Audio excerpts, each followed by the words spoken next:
ये है उत्तराखंड के देवप्रयाग से श्रीनगर होते हुए श्री केदारनाथ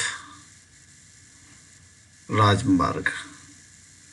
चार धाम परियोजना के अंतर्गत यहाँ पर लगातार काम चल रहा है। देवप्रयाग से श्रीनगर के बीच का रास्ता अब 4 लेन बन चुका है और फर्राटे से गाड़ियाँ दौड़ती हैं।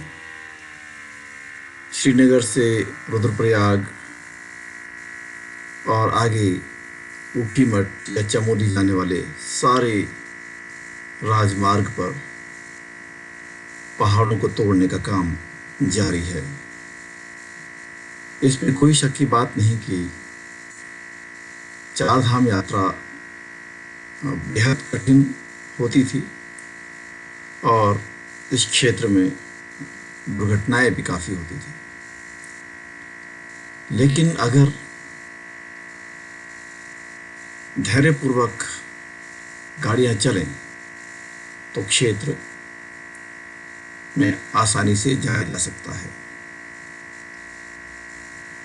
आज जो राजमार्ग बन रहा है उस पर भी किसी को आपत्ति नहीं हो सकती। सवाल इस बात का है कि इस राजमार्ग की चौड़ाई बढ़ाने के लिए हम कितने जंगलों को और कितने पहाड़ों को कुर्बान करेंगे और क्या इन पहाड़ों को काटकर हम उत्तराखंड के भौगोलिक क्षेत्र के साथ और उसकी सामाजिक संरचना के साथ अत्याचार तो नहीं कर रहे हैं। पहाड़ उत्तराखंड की संस्कृति है और अगर पहाड़ नहीं रहेंगे तो उत्तराखंड का कोई मतलब नहीं है। पहाड़ों को काटकर जिस बेरहमी से सड़कें बनाने की परियोजना चल रही है उस पर भी हमको चिंतन करने की जरूरत है। बड़े बड़े विशेषज्ञ लगे हुए हैं।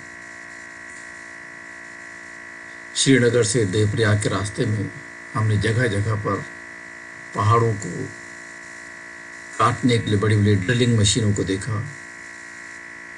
घंटों यातायात जाम भी रहता था। हालांकि ये भी हकीकत है कि उस तरह से अराजकता नहीं थी जैसे लोग सोचते हैं, लेकिन केवल एक चिंता कि आखिर कितने पहाड़ और कितने पेड़ काटे जाएंगे।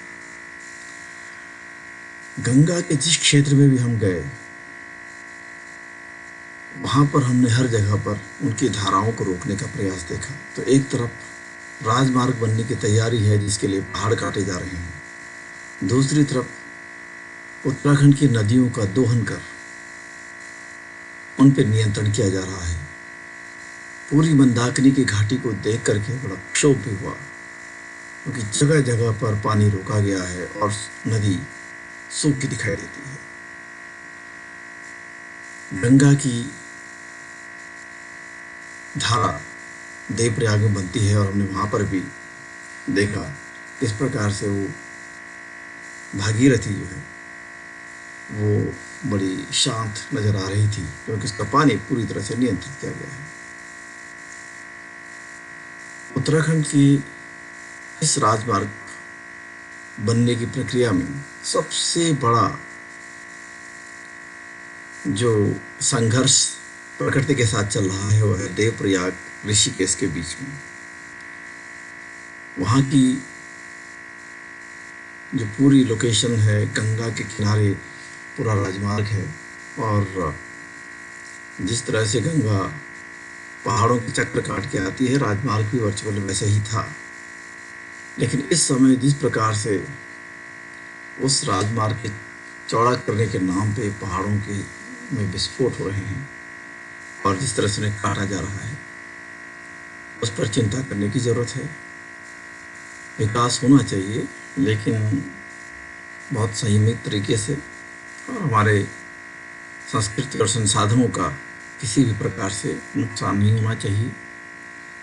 ड्रिलिंग मशीनें पहाड़ों में लगी हुई हैं और ये भी कोई आवश्यक नहीं है कि केवल मार्ग के चौड़ा हो जाने से समस्या का समाधान होगा, क्योंकि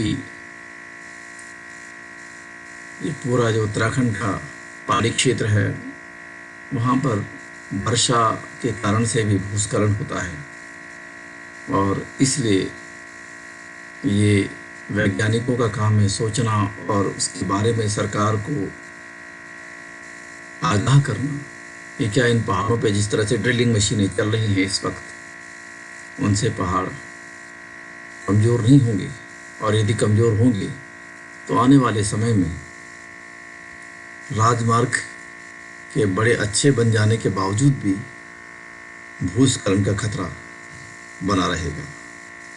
नदियों को जिस तरह से नियंत्रित करने की कोशिश है, वो भी आने वाले समय में खतरे की घंटी है, क्योंकि दोहन करने वाली कंपनियों को तो फायदा ज़रूर होगा, विकास के नाम पे बिजली का उत्पादन या बिजली के नाम पे विकास, लेकिन प्रकृति कभी भी अपने आप को इंसान के द्वारा रोके जाने के किसी भी प्रयास को के खिलाफ विद्रोह करती है। ये हमने 2005 में सुनामी में देखा था और 2013 में उत्तराखंड की आपदा को लेकर भी हमने देखा था। प्रकृति के प्रकोप के आगे इंसान की सारी शक्तियां फेल हैं। मैं इसलिए नहीं कह रहा कि मुझे वैज्ञानिक चिंतन पे और वैज्ञानिक समृद्धि पे भरोसा नहीं है, लेकिन उसके बावजूद भी हमें कहना चाहेंगे कि वैज्ञानिक सोच को बढ़ाया जाना चाहिए, लेकिन विकास के नाम पे प्रकृति के साथ खिलवाड़ करने की अनुमति किसी को भी नहीं दी जानी चाहिए। हम उम्मीद करते हैं कि प्रशासन और सत्ताधारी लोग इस संदर्भ में सही निर्णय लेंगे, ताकि पहाड़ों की सुरक्षा भी हो सके और उत्तराखंड की मजबूत सांस्कृतिक और भौगोलिक विरासत को बचाया जा सके।